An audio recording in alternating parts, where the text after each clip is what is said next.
జనసేన అధినేత పవన్ కళ్యాణ్ 2024 ఎన్నికల్లో game changer అయ్యారు. ఆయన కూటమి కట్టడంలో ఎంతో ప్రయత్నం చేశారన్న సంగతి అందరికీ తెలిసిందే. పట్టుదలగా శ్రమించారు. చివరికి తాను తగ్గి సీట్లను సైతం దక్కించుకుని కూటమిని ఏర్పాటు అయ్యేలా చూశారు. ఈ నిర్మాణం మధ్యలో పవన్ కళ్యాణ్పై వైసీపీ నుంచి ఎన్ని విమర్శలు వచ్చినా పట్టించుకోలేదు. ఎన్ని రకాలైన సెటైర్లు వేసినా లైట్ తీసుకున్నారు. తాను అనుకున్నదే చేశారు. ఆ విధంగా పవనిజం పండి ఏపీ రాజకీయం రక్తి కట్టింది. ఆ దెబ్బకు వైసీపీ ఆల్ అవుట్ అయితే విపక్షం బెంచ్ సైతం దక్కక ఎక్కడో ఉండిపోయింది. ఇక కూటమి అధికారంలోకి వచ్చి ఏడాదిన్నరకు దగ్గరవుతోంది. నానాటికి కూటమి బంధం బలపడుతోంది తప్ప తేలిపోవడం లేదు. ఎక్కడ తేడా కూడా రావడం లేదు. ఇప్పుడు కూడా చాలా వ్యూహాత్మకంగా పవన్ కళ్యాణ్ మీద ఒత్తిళ్లు పెడుతున్నారు. అందులో ప్రధానంగా ప్రత్యర్థిగా ఉన్న వైసీపీ నుంచి ఏపీ డిప్యూటీ సీఎం మీద అప్పుడే మాటల దాడి కూడా మొదలైపోయింది. మైండ్ గేమ్ కూడా స్టార్ట్ చేసేశారు. సార్వత్రిక ఎన్నికలకు ఇంకా 3.5 పైగా సమయం ఉండగానే పవన్ కళ్యాణ్ని వైసీపీ టార్గెట్ చేయడం మొదలుపెట్టేసింది. కూటమితో 15 ఏళ్లు కలిసి ఉంటానని పవన్ కళ్యాణ్ అనేక సందర్భాల్లో చెప్పారు. అది ఆయన ఏనాడు దాచుకోలేదు. స్ట్రాటజీ అని కూడా అనలేదు. జనాలకు అర్థమయ్యేలా చెబుతున్నారు. కూటమి ఉండాలని, ఏపీ గెలవాలని ఆయన కోరుకుంటూ జనాల్లోకి అదే బలంగా ఎక్కించే ప్రయత్నం చేస్తున్నారు.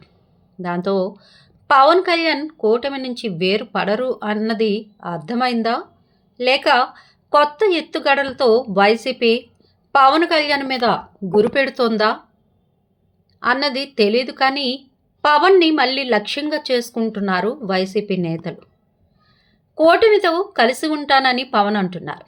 15 ఏళ్ళు కాదు, జీవితాంతం కలిసి ఉండాలని ఆశీస్సులు అందిస్తున్నానని మాజీ మంత్రి, వైసీపీ కీలక నేత అంబటి రాంబాబు చేసిన వ్యాఖ్యలు ఇప్పుడు కీలకంగా మారాయి.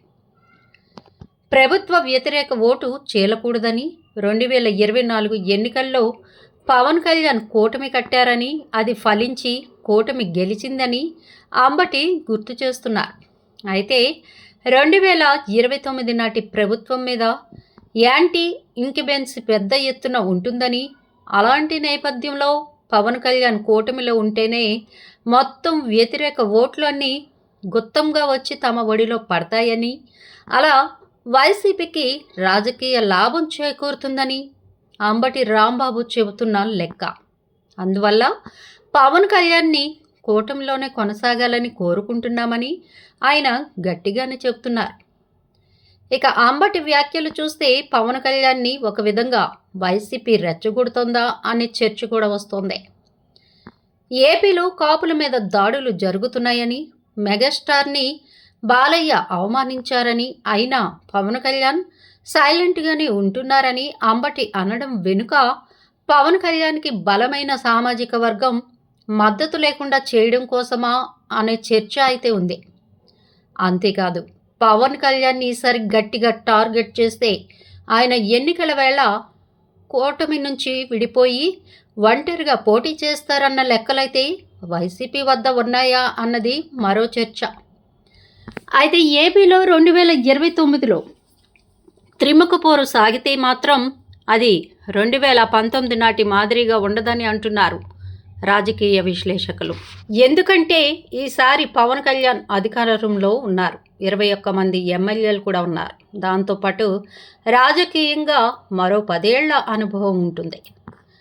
పవన్ కళ్యాణ్ కనుక ఒంటరిగా బరిలోకి దిగితే అది వైసీపీకి రాజకీయంగా లాభం కంటే నష్టం కలగజేస్తుందనే విశ్లేషణలు కూడా ఉన్నాయి. పైగా కూటమి వ్యతిరేక ఓట్లను బలంగా చీల్చే ఛాన్స్ ఉంది. అప్పుడు మరోసారి టీడీపీ అధికారంలోకి వచ్చినా రావచ్చు. మొత్తానికి వైసీపీకి నష్టం జరుగుతుందని అంటున్నారు. ఈ క్రమంలోనే కూటమిలో పవన్ కళ్యాణ్ కొనసాగాలని వైసీపీ కోరుకుంటుందా అనేది కూడా ఉంది. అయితే కూటమిలో అపర చాణక్యుడు చంద్రబాబు నాయుడు ఉన్న సంగతి మర్చిపోతున్నారా? ఆయనకు ఇవన్నీ తెలియని ఎత్తులు కావు. అలాగే పవన్ కళ్యాణ్ సైతం రాజకీయంగా రాటుదేలిపోయారు.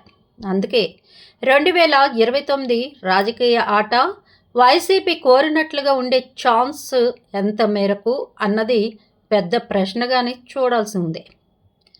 రాజకీయ చదరంగానికి ఇంకా చాలా సమయం ఉంది. మరి ఈలోపు ఎన్ని మార్పులు జరుగుతాయో తెలియాల్సి కూడా ఉంది. ఎలక్షన్ ముందు ఏ పార్టీ నుండి ఏ పార్టీలకు వలసలు వెళ్తాయో తెలీదు. ఇవన్నీ బేరీజు వేయాలంటే ఇంకొన్నేళ్లు వేచి చూడాలి. చూద్దాం ఏం జరగనుందో. మరి అంబటి రాంబాబు కోరిక వెనకాల అసలు రహస్యం ఏంటో తెలియాలి అంటే ఇంకొన్నాళ్ళు వేచి చూడాల్సిందే. మా వీడియోస్ కనుక మీకు నచ్చినట్లయితే లైక్ చేయండి, షేర్ చేయండి, ప్లీజ్ సబ్స్క్రైబ్ చేయండి.